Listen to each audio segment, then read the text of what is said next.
नमस्कार, हेलो दोस्तों, स्वागत है आपका मेरे इस यूट्यूब चैनल में जिसका कि नाम है लाइफ ऑफ पहाड़न। आज हम उत्तराखंड के एक प्रसिद्ध लोक पर्व जिसे गमरा या सातों आठों का त्यौहार भी कहते हैं उसके बारे में बताने जा रही हूँ। भाद्रपद मास के शुक्ल पक्ष की सप्तमी और अष्टमी तिथि को मनाया जाता है। उत्तराखंड में सातों आठों बहुत ही महत्व का त्यौहार माना जाता है। इन दिनों गाँव की सभी युवतियाँ महिलाएँ गौरा महेश जिसे पार्वती को पूजती हैं। गौरा महेश की जिन आकृतियों की पूजा की जाती है उन्हें गमार या गवार कहा जाता है। ये गवारें जो हैं खेतों में बोई जाती हैं। सू, धान, तिल, मक्का, मडुआ, भट्ट आदि इनसे बनाई गई जो मानव आकृतियाँ होती हैं और इनको सजाया भी जाता है। इनको साड़ी, पिछौड़ा, चूड़ी, बिंदी और पूरा श्रृंगार किया जाता है जो कि एक शादीशुदा महिला करती है। और महेश को भी पुरुषों का परिधान पहनाया जाता है, जैसे कुर्ता पजामा, ऊपर से शॉल, दोनों को मुकुट भी पहनाए जाते हैं। तो ये जो मुकुट होते हैं ज़्यादातर उन लोगों के होते हैं जिनकी नई नई शादी हुई होती है। गांव में सबसे नई शादी जिनकी होती है उनके मुकुट रख दिए जाते हैं। तो इस त्यौहार की शुरुआत होती है पंचमी से, जिसे हम बिरुड़ पंचमी कहते हैं। इस दिन बिरुड़ भिगाए जाते हैं। इसे बिरुड़ पंचमी इसलिए कहा जाता है क्योंकि इस दिन बिरुड़ भिगाए जाते हैं और जिनकी सातों और आठों सप्तमी और अष्टमी जो होती है उसमें पूजा की जाती है। और बिरुड़े 5 प्रकार के अनाज होते हैं जो उन्हें एक तौले में भिगाया जाता है। तौला मतलब होता है तांबे का बर्तन। तो पंचमी के दिन ही उसको भिगा दिया जाता है तांबे के बर्तनों में। फिर उसके बाद उनको धोया जाता है। तो उस बर्तन के बाहर से 5 जगह थोड़ी थोड़ी मात्रा में गाय का गोबर लगाया जाता है जिसमें दूब, घास और टीका लगता है। और इसके साथ ही एक बर्तन में, एक पोटली में भी गेहूँ बांध के रखे जाते हैं। तो सप्तमी के दिन जिसके यहाँ सातों होता है कहा जाता है, मतलब एक गाँव में एक जगह होती है जहाँ पे स्पेशल कोई एक जगह बनाई जाती है जहाँ पे इन सब की पूजा की जाती है। तो उस जगह पे गाँव को दोपहर को सारी महिलाएं एकत्रित होती हैं और वहाँ पे गेहूँ भी बांध के रख दिए जाते हैं। सप्तमी के दिन जिनके वहाँ सातों होता है उस टाइम पे जो नौले या धारे में बिरुड़ों को धोना होता है। उनको जो पंचमी को जो भिगाए होते हैं ना बिरुड़े, उनको धोना होता है। और धोने से पहले नौले या धारे पर 5 जगह टीका भी लगाया जाता है। और जो मांगलिक गीत है हमारे यहाँ के शुभ कार्यों में, हमारे वहाँ हमेशा कोई ना कोई गीत गाए जाते हैं, मांगलिक गीत, उन्हें गाया जाता है। और उन बिरुड़ों को धोकर वापस रख दिया जाता है। और उनमें से जो गेहूं की पोटली होती है जो हमने अलग से रखी हुई होती है, एक पोटली अलग से रखी होती है क्योंकि वो उनको भगवान जी को चढ़ाया जाता है, उनको खाया नहीं जाता। बाकी जो भीगे हुए बिरुड़ है उनको तो खाया जाता है, लेकिन जो अलग से पोटली में बनाए होते हैं, गेहूँ की पोटली होती है, उनको भगवान जी को चढ़ाया जाता है। एक अलग से पोटली में भी रखे जाते हैं। तो उससे जो है गमरा की पूजा के लिए लेके जाते हैं। तो जो पोटली वाले गेहूं के साथ कुछ फूल, कुछ फल या और पूजा की सामग्री भी रखी जाती है। और सभी महिलाएं जो है गमरा को श्रृंगार करती हैं, माता को श्रृंगार करते हैं। फिर पंडित जी आते हैं, पूजा करवाते हैं। और पूजा वगैरह होने के बाद महिलाएं हमारे वहाँ के जो मांगलिक गीत हैं वो गाती हैं। बाकी अन्य गाने भी गाती हैं। नाच वगैरह होता है, नृत्य जो होता है हमारा पहाड़ी नृत्य वो होता है। झोड़े चाचरी लगाए जाते हैं। और अष्टमी को भी सभी महिलाएं इकट्ठी होती हैं, पूजा करती हैं। पंडित जी द्वारा पूजा कराए जाने के बाद इस दिन कोई एक महिला जो है सातों आठों की कथा भी सुनाती है। मैं भी आपको एक कथा सुनाती हूँ। गांव में एक बुजुर्ग दंपति रहते थे जिनके 7 पुत्र थे और सभी की पत्नियां भी थी, परंतु किसी भी बेटे को कोई संतान नहीं थी और जिससे वो सास ससुर काफ़ी दुखी रहते थे। एक दिन ससुर कहीं से घर आ रहा था तो उसे रास्ते में पानी की मटमैली धारा दिखाई दी। उस समय बरसात का मौसम बिल्कुल भी नहीं था। तो उसे लगा ये पानी कहाँ से आ रहा है और उस धारे के साथ साथ वो चलते हुए एक नौले पे पहुँच गया। और यहाँ पे कुछ महिलाएं जो है बिरुड़े धो रही थी। तो मटमैला पानी उन बिरुड़ों का ही था। तो उन्होंने पूछा कि ये सब आप क्या कर रही हैं। महिलाओं ने जवाब दिया कि हम नहा धोकर बिरुड़े धो रहे हैं और फिर गौरा महेश की पूजा करेंगे। फिर उसने पूछा ये क्या होता है और इस पूजा को करने से क्या होता है, इस पूजा की विधि हमें भी बताइए। तो महिलाओं ने कहा कि 5 अनाजों को भिगोया जाता है और भिगोने से पहले नहा धोकर घर की लिपाई की जाती है और घर के 5 कोनों में दिया जलाया जाता है। टीका लगा कर फिर बिरुड़े भिगाते हैं, लेकिन भिगाते समय उनको चखना नहीं चाहिए जिससे पूजा सफल नहीं मानी जाती। और इस पूजा को करने से जिनके घर में अन्न नहीं होता अन्न आता है और जिसके घर में धन नहीं होता धन आता है और जिसके घर में संतान नहीं होती उसके घर में संतान आती है। यह सुनकर व्यक्ति चला गया और घर पहुंचकर अपनी पत्नी को इसके बारे में बताया। पत्नी ने अपनी बहुओं को बुलाया और उसकी जो सबसे लाडली थी और उसको बिरुड़ भिगाने को कहा। उसने भिगोते समय एक दाना चख लिया। तो सास ने उससे कहा कि बहू तुम्हें इसे चखकर इस विधान को खंडित किया है। फिर उसने अपनी दूसरी बहू को बुलाया जो भी उसकी भी लाडली थी पर पहली वाली से थोड़ी कम थी। उसने भी बिरुड़ भिगोने से पहले चख लिए। ऐसा करते करते 6 बहुओं से बोला और सभी ने जो है पहले से बिरुड़ चख लिए। तो अब एक जो लास्ट में बची थी उसकी 7वीं बहू, उसने जो सास उसे बिल्कुल पसंद नहीं करती थी, लेकिन उसे बाहर के सारे मुश्किल काम कराए जाते थे और उसके साथ उनका व्यवहार भी अच्छा नहीं था। इसीलिए उसको सबसे आखिरी में उसने कहा कि तुम बिरुड़ भिगाओ। बहू ने नहाया, दीपक जलाया, बिरुड़ भिगा दिया। उसका पति भी घर से बाहर ही था। तो कुछ दिनों में ही वो बहू जो है गर्भवती हो गई और दूसरी 7वां 8वां आने से पहले उसका पुत्र भी हो गया। अब घर में एक संतान तो थी, पर वो बहू की थी जिसको सास पसंद नहीं करती थी। सास ने अपने पति से कहा कि बड़ी मुश्किल के बाद घर में जो है संतान आई है, लेकिन पंडित से इसका विचार तो करना ही पड़ेगा। पति ने कहा ठीक है, मैं पंडित जी के पास जाऊंगा। इस बीच सास खुद पंडित को बुलाकर जाकर पैसे दिए आई और बोली कि जब मेरा पति आपसे बच्चे के बारे में बात करने आए तो आप बोलना यह संतान अन्न धन और परिवार की सुख समृद्धि के लिए ठीक नहीं है। और पंडित भी मान गया। कुछ दिन बाद फिर 7वां 8वां आने वाली थी। सास ने बहू को कहा कि बहू, मुझे खबर मिली है कि तेरे पिता की मृत्यु हो गई है, तेरी माँ शोक में है, तुझे वहाँ जाना चाहिए। बच्चे की फिक्र मत कर, मैं इसका ध्यान रखूंगी। तो बहू रोती बिलखती अपने मायके चली जाती है। जैसी वो पहुंची उस दिन 8वां थी और मायके में पूजा चल रही थी। उसको देखकर उसकी माँ ने पूछा, बेटी तेरा कुछ ही दिन पहले पुत्र हुआ है और तू आज पर्व का भी दिन है, पर तू यहाँ क्या कर रही है? बेटी ने माँ को पूरी कहानी बताई। तो माँ ने कहा, बेटी मुझे कुछ ठीक नहीं लग रहा है, तू ये रास्ते में जो सरसों के दाने दिए हाथ में कि ये फेंकते हुए जाना, अगर सरसों जम के हरे हो गए तो समझ ले तेरा पुत्र जिंदा है। तो इसी बीच सास अपने पति को कहती है कि पंडित के पास जाओ और पंडित जी से वही सब बातें उसे बोलना। पंडित जी वही सब बातें बोलता है उनसे जो सास कहने को कहती है। जो हताश ससुर घर लौटता है और बताता है कि इस घर में एक ही संतान है और वो भी अपशगुनी है।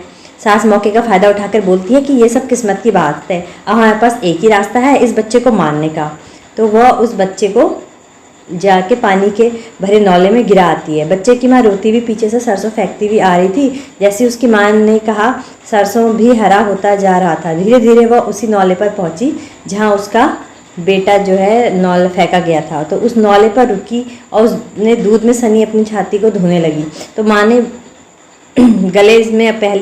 गले में पहनी डोर पकड़ ली। तो उस बच्चे ने जो है माँ के गले में जो पहनी डोर थी उसको पकड़ ली। तो माँ ने देखा तो बच्चे को निकाल के घर ले आई। सास ने पूछा कि बहू, ये बच्चा तो मैंने मरने के लिए फेंक दिया था, तुझे कहाँ से मिला? तो बहू बोलती है कि सासू माँ, आपको आपकी करनी का फल भगवान देगा और मुझे मेरी करनी का फल। मैं हमेशा लोगों की भलाई करती हूँ। किसी का बच्चा रोता है तो उसे चुप कराती हूँ, किसी के जानवर खुले होते हैं उन्हें बांध देती हूँ, किसी का अनाज भीग रहा होता है तो भीगने से बचाती हूँ। तो आज मेरे वही कर्मों का फल मुझे मिला है।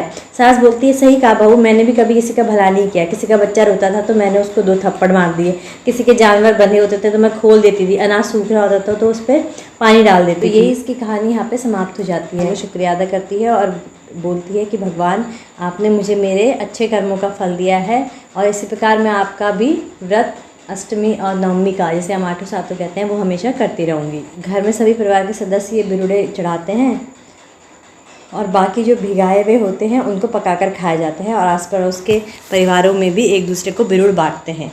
और पूजा के दौरान ही जो महिलाएं हैं गले में दूब बांधती है और कहा जाता है कि बच्चे ने जैसे अपनी माँ के गले में जो डोर थी वो पकड़ ली थी, तो उसी से के बाद से 7वां और 8वां की पूजा में जो है ये डोर होती है गले में बांधी जाती है। जो ये डोर होती है महिलाएं गले और हाथ में उन डोरों को बांधते हैं।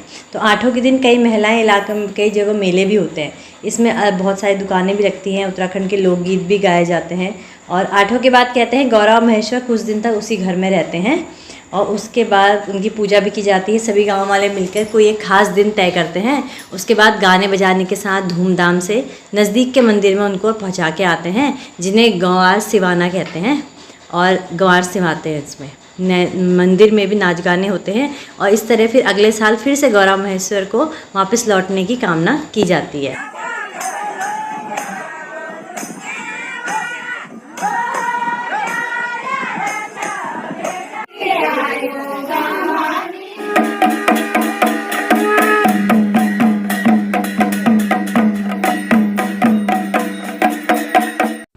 आप सोच रहे होंगे कि गौरा महेश्वर की पूजा क्यों की जाती है इस दिन और ये कहाँ से शुरुआत हुआ था। तो इसकी कहानी जो है मेरे को एक चाची ने बताई थी, मैं भी आपको सुनाती हूँ। इस गीत में यह बताया गया है कि जब भाद्रपद की अष्टमी को गौरा माता अपने मायके में अचानक आती हैं तो उनकी माता उनसे पूछती हैं कि गौरा ऐसे अचानक क्या आना हुआ, इस समय तो कोई अनाज भी नहीं होता है, क्या खा के जाएगी तू, क्यों ऐसे अचानक आना हुआ। इस पर गौरा अपनी मम्मी से कहती हैं कि मैं अभी आई हूँ और कल चली जाऊंगी। मम्मी से मैं 10वीं की रोटी और पापा से घाघरा, भैया से पिछौड़ा तथा भाभी से उनके मायके से आया हुआ सोने का दीवड़ा लेने में आई हुई हूँ। तो इस पर मम्मी, पापा और भाई तो उन्हें पिछौड़ा, घाघरी और रोटी दे देते हैं, लेकिन भाभी मना करती हैं कि मैं अपने मायके का सामान और सोने का दीवड़ा आपको नहीं दे सकती। तो इस पे गौरा नाराज हो जाती हैं और श्राप देने लगती हैं कि आपके घर में कन्याएं जन्म लेंगी और नीचे गोठ में आपके गायों के बछड़े ही बछड़े होंगे, दूध पूत की कमी होने लगेगी, अन्न धन की कमी होने लगेगी। तो उसके बाद गौरा से उनकी भाभी जो है माफी मांगती हैं कि कहती हैं गौरा ऐसा श्राप मत दो, आप जो ले जाना चाहती हो ले जाओ। तो गौरा ले जाती हैं, सोने का दीवला ले जाती हैं और अन्य चीजें जो भाभी ने दी उन्हें ले जाती हैं। उसके बाद गौरा उनको आशीष देती हैं कि आप खूब फलना फूलना, आपके परिवार में खुशहाली बनी रहे, आपके अन्न धन के भंडार बने रहें। सुनेगा गीत के माध्यम से। यो भूखा भादो में गौरा की आई तू में त, यो भूखा भादो में गौरा की आई तू में त, ये भूखा भादो हो गौरा की आखड़ी रे छे, ये भूखा भादो में गौरा की आखड़ी भे छे। एला आई रयोई जो भूल नहीं झोलो, आज आई रयोई जो भूल नहीं झोलो। क्या खानी खा जाली चेली, क्या लेनी ला जाली, क्या खानी खा जाली चेली, क्या लानी ला जाली। इजू तुम में के दियो 10वीं की रोटी, इजू तुम में के दिया 10वीं की रोटी। बाबू तुम में के दिया 9 पाट घाघरी, बाबू तुम में के दियो 9 पाट घाघरी। भाया तुम दिया में के 2 हाथ पिछोड़ी, भाया तुम दिया में के 2 हाथ पिछोड़ी। भौजी में के दिया तुम सोना की दियोड़ी, भौजी तुम दिया में के तांबे की कुंडेली। इजूले दी हाली 10वीं की रोटी, इजूले दी हाली 10वीं की रोटी। बाबूले सिलाई हाली 9 पाट घाघरी, बाबूले सिलाई हाली 9 पाट घाघरी।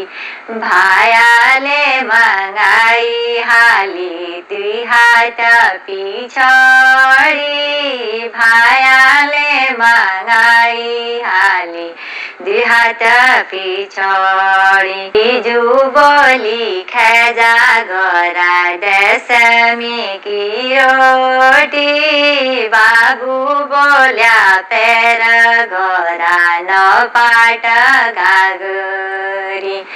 इजू बोली खेजा गोरा दशमी की रोटी, बाबू बोल्या पैर गोरा नौपाट घागरी, भाया बोला ओढ़ा बेना दुई हाथ पिछाड़ी, भाई ले ओढ़ाई हाली दुई हाथ पिछाड़ी।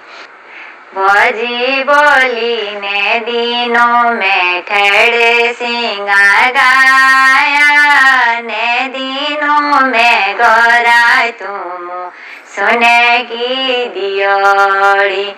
भौजी बोली ने दिनों में ठेड़ सिंगा गाया, ने दिनों में गोरा तुम सोने की दियोड़ी। ने दिनों में ते को दे जाता मैं की कुड़ेली, ने दिनों में ते को दे जाता मैं की कुड़ेली। जो भरी निभा दो गोरा की आई तुम्हें तो, यो काली भदो में गोरा की आई तुम्हें तो। तुमने भौजीन का चलिए चलिए होला, तुमने भौजीन का चलिए चलिए होला, गोठ गैयन का बछड़े बछड़े होला, गोठ गैयन का बछड़े बछड़े होला, खर का भैंसन का कटरे कटरे होला, नदी नाला भौजी सब सुखी जाला, बड़ पीपल ले सब उजड़ी जाला, साली खेता तुमरो होलो पसड़ा पसड़ा, साली खेता तुमरो होलो पसड़ो पसड़ा। ने दिया हो गोरायो सरापा, तुमने दिया हो गोरायो सरापा, ली जाओ गोरा के तुम के चेछा, ली जाओ गवरा तुम सुनो की दियोड़ी, ली जाओ गवरा तुम सुनो की दियोड़ी, सुनो की दियोड़ी संग ताम की कुड़ेली, ली जाओ गोरा तुम ठड़ सिंह गाया, ली जाओ गोरा तुम और जेले चा, घर जानी गवरा दी जानी असीसा, भौजी के गवरा दी जानी असीसा। एक की एकास है जो पाँचे की पंचास, एक की एकास है जो पाँचे की पंचास, एक की एकास है जो पाँचे की पंचास, एक की एकास है जो पाँचे की पंचास। जनम आयाति होया पुत्रवंती, जनम आयाति होया पुत्रवंती, झूलनी फूलनी रया भरी रो भंडार, झूलनी फूलनी होया भरी रो भंडार, यो भरनी बदो गोरा की आई तुम्हें तो, यो भरनी भदो गोरा की खड़ी भेजा। इस प्रकार गौरा माता अपने मायके से खुशी खुशी विदा होके आती है और अपने भाइयों को, भाभीयों को, उनके बच्चों को, अपने सारे मायके वालों को ये आशीर्वाद दे के आती है कि तुम्हारा घर बार हमेशा फलता फूलता रहे और सब खुशियों से भरा रहे। तो इसी प्रकार कहा जाता है कि बेटियों को इसी प्रकार खुश करके विदा करना चाहिए और बेटियां भी अपने मायके के सुख सौभाग्य की कामना करते हुए आती हैं। Thank you. हैप्पी आटो सातो।